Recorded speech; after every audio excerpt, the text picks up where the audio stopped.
All right, good evening. How y'all doing? Now, I said good evening. How y'all doing?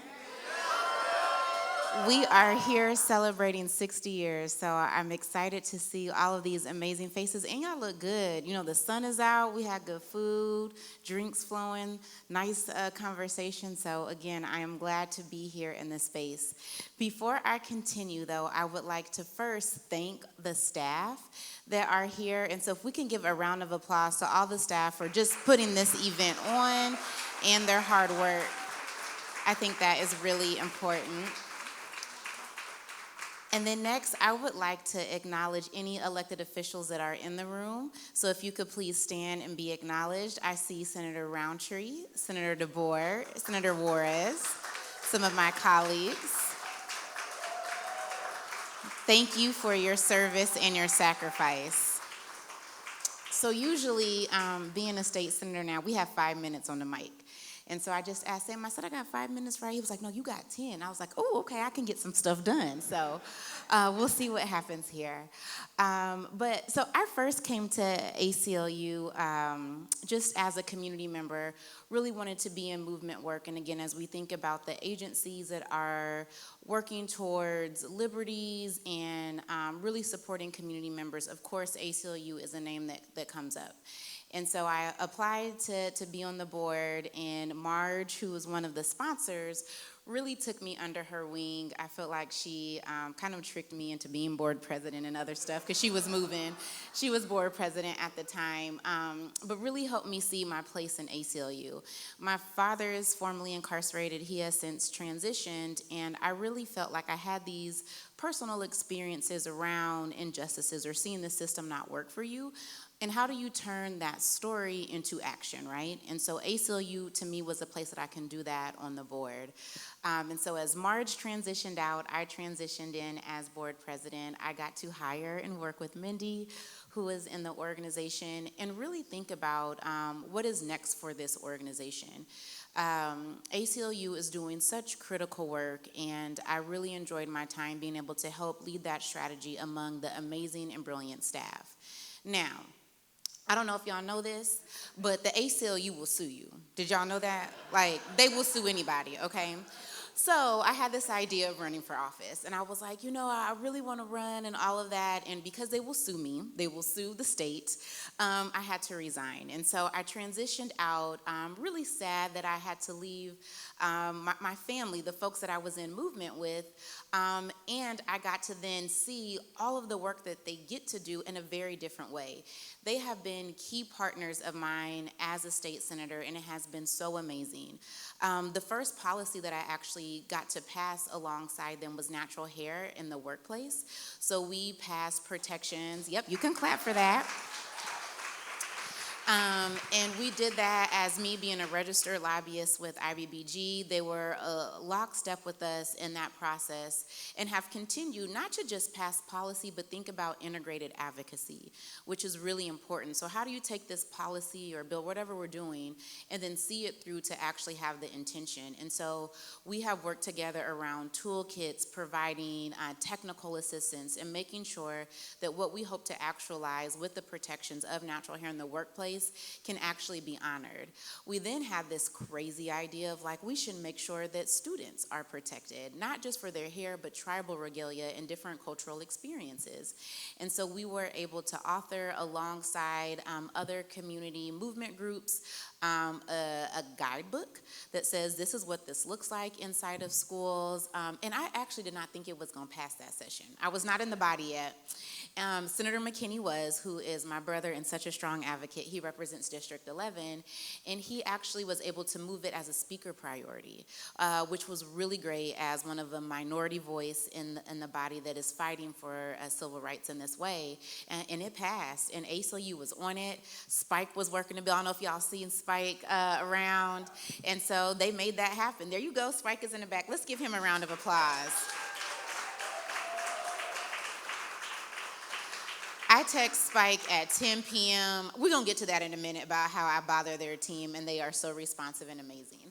But we were able to get that done. And so we actually, maybe about a year ago, had a case in Grand Island where the legislation that we passed was not being honored for the school district.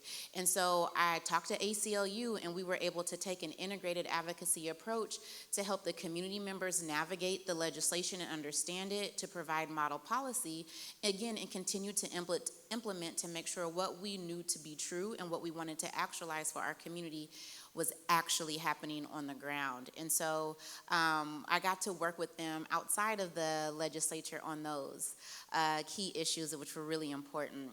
Coming into the body, I really wanted to, again, make sure that people could live, work, and play in Nebraska. Like, that's what I want to make sure happens. My community is very economically diverse, racially diverse, but people are struggling to make ends meet, especially now. Groceries are high, rent is high, mortgage is high, you have to own a car to live here. Like, all of these things are making it harder for people to truly thrive and not just survive.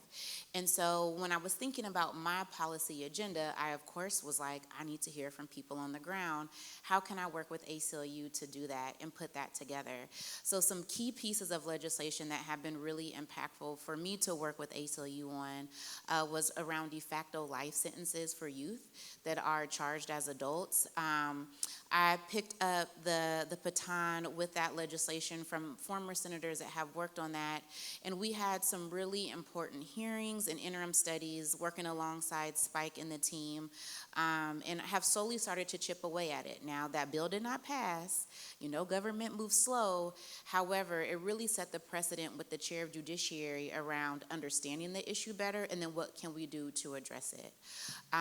We stood 10 toes down on trying to fight for the detention of 10 and 11-year-olds in our state.